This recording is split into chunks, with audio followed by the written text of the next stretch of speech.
시청자 여러분 안녕하십니까? 이데일리엔 마감 전에 살펴보는 주요 경제 뉴스입니다. 첫 소식입니다. 서울시가 코로나19 확산을 막기 위해 도심 내 집회 제한 대상 장소를 대폭 확대했습니다.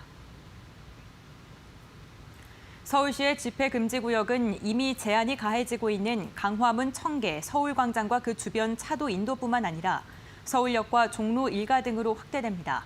서울시는 이를 어기는 집회의 주최자와 참여자를 관할 경찰서에 고발하기로 했습니다. 박원순 서울시장은 산하구청장 25명을 소집해 대책회의를 주재하면서 시민의 건강과 생명을 지키고자 하는 것이라며 이런 내용을 설명했습니다. 박 시장은 코로나19 확산 주범으로 신천지교를 지목하면서 신천지 명단의 모든 사람에게 자가격리를 권고할 것이라고 말했습니다. 한편 나백주 서울시 시민건강국장은 코로나19 정례 브리핑에서 어제 박 시장이 말한 증상이 없어도 원하는 사람은 검사를 해준다는 내용은 정정하겠다고 말했습니다. 박영선 중소벤처기업부 장관은 자발적 상생협력 노력이 모이면 코로나19 위기를 반드시 극복할 수 있을 것이라고 말했습니다. 박 장관은 오늘 서울 공영쇼핑 대회의실에서 열린 공영쇼핑과 마스크 공급 기업 간의 협약식에 참석해 코로나19 극복을 위해 자발적으로 힘을 모은 착한 기업과 자상한 기업의 노력에 감사한다며 이같이 전했습니다. 이번 협약식은 노마진 마스크 추가 공급에 대한 홍보와 이에 적극적으로 참여한 기업들을 격려하기 위해 공영쇼핑이 주최했습니다. 이날 자리에는 CN투스 성진, 화진산업, 삼성전자, 도레이 첨단 소재 등이 함께했습니다. 지난달 수출 물량이 1년 전보다 2.9% 감소했습니다. 한국은행에 따르면 수출 물량은 지난해 5월부터 7개월간 감소 후 12월 증가를 나타냈다가 한 달 만에 다시 감소로 돌아섰습니다. 1월 수출 금액은 9.4% 하락해 14개월째 감소세를 이어갔습니다. 주력 수출 품목 가운데 컴퓨터와 전자 및 광학기기는 집적 회로 등을 중심으로 수출 물량이 16% 증가했지만 반도체 가격 하락 지속으로 수출 금액은 5% 감소했습니다. 화학 제품은 글로벌 공급 과잉 및 수요 부진 여파로 수출 물량과 금액이 모두 줄어들었습니다. 1월 수입 물량도 4.1% 하락해 한 달 만에 감소세로 돌아섰고 수입 금액은 9개월째 하락세를 이어갔습니다.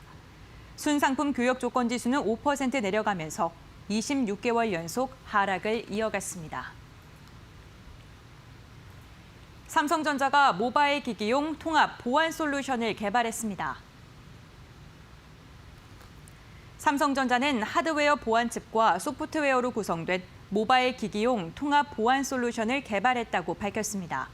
기존 스마트폰은 비밀번호와 지분 등 민감 정보를 일반 메모리에 저장하지만 이 솔루션은 최적화된 소프트웨어로 보호되는 별도의 보안칩에 저장합니다.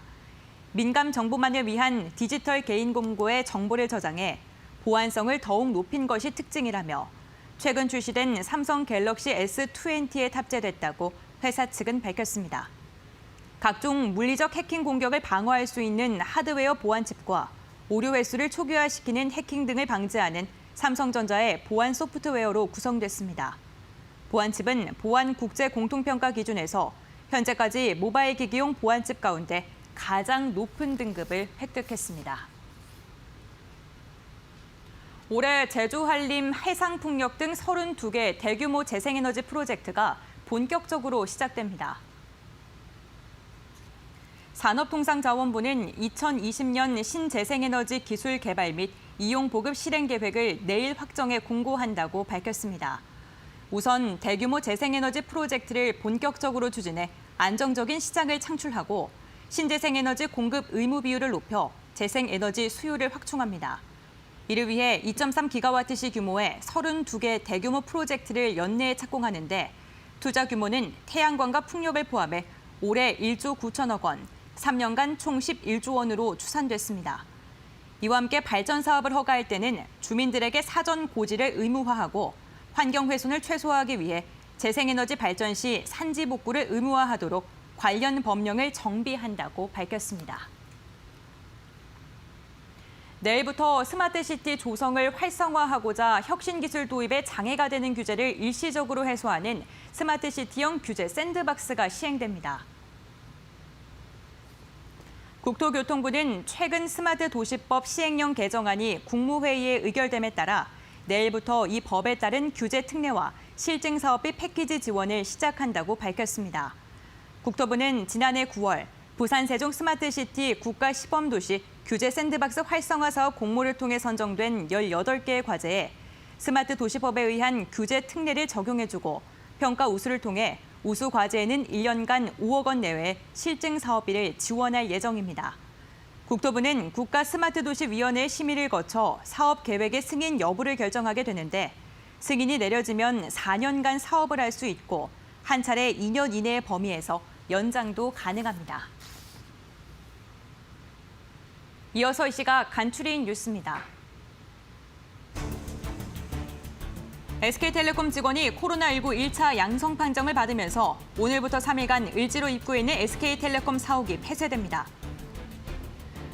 주택도시보증공사는 전세자금을 대출받으려는 임차인의 부담을 완화하기 위해 내달부터 전세자금 대출 특약 보증료율을 인하하기로 했다고 밝혔습니다.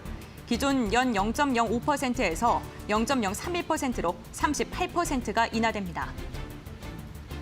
아모레퍼시픽그룹은 서울 논현동에 있는 성화빌딩을 1,600억 원에 한양건설에 매각한다고 공시했습니다. 처분 금액은 자산 총액 대비 2.17%로 재무 건전성 강화와 유동성 확보라고 회사 측은 설명했습니다. 내일부터 약국 등 공적 판매처를 통한 일반 소비자가 구매할 수 있는 마스크가 하루 350만 장씩 풀립니다. 마스크 수급에 어려움을 겪고 있는 대구 지역과 일선 방역 현장에도 마스크가 특별 공급될 예정입니다.